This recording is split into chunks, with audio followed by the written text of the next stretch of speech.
Well, enough of that tinkering around the edges. We're going to create a brand new brush from scratch.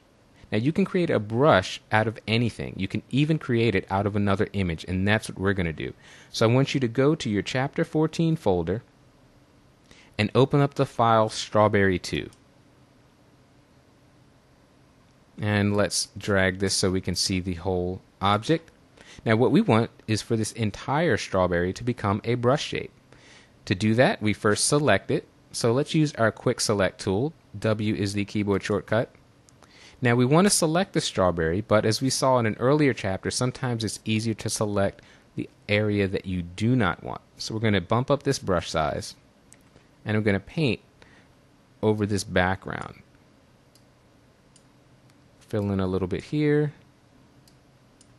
and once more there. And that's pretty good. We've got a rough selection, and that's going to be just fine for our purposes. Keep in mind, though, that we have selected the background, and we want to invert that selection, so we go up to the Select menu and choose Inverse. Now our strawberry is selected.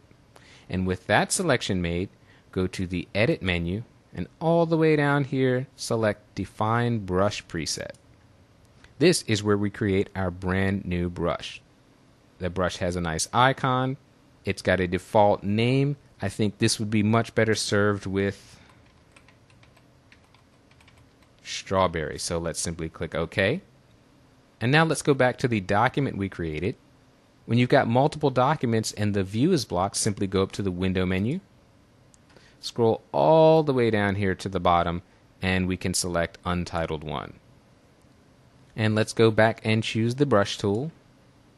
Now, in our brush panel, let's scroll down and find our strawberry. There it is. So if we click this, we now can paint a strawberry. I'm going to reduce the size of the brush just a bit. There is a strawberry. If I click and drag, multiple strawberries stacked on top. So let's change the spacing here. Space those out like that, and let's flip them that way, and now let's paint. There we go. So we've got strawberries. We can paint those all day. Note to this point we've only been painting in blue. When you paint with the brush uses the foreground color. If we wanted to paint a red strawberry, which I think makes a bit more sense, let's simply go and toggle our foreground and background colors here. Now let's paint another strawberry. And there we go. Now we've got some red going in there. Now we can do a lot with the brush presets panel, and we're not finished with it. We're going to come back to it in the next lesson. But this takes up a lot of screen space. And if you're not looking to alter any settings of your brushes, you really don't need to have this taking up that much of the screen.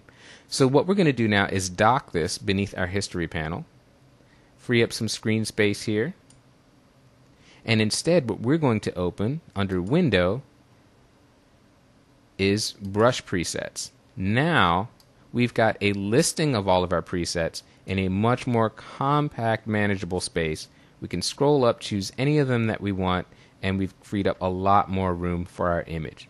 So when you're going to actually make changes to the brush, go to the brush panel, but when you just want to quickly and easily select from the presets you've already made, you can use the brush presets instead. Now we haven't saved this file, and if we simply try to close it by going File, Close, Photoshop is going to remind us that, hey, we have not saved this. And in this case, for the very first time in our training, we are going to save this document. So I want you to select Yes. And let's give this a name. Let's call this DoodlePad. We're going to use this file in our very next lesson. For right now, we can leave it as a PSD file. We could save it as a TIFF as well. Save it back to your Chapter 14 folder if you prefer, and simply click the Save button.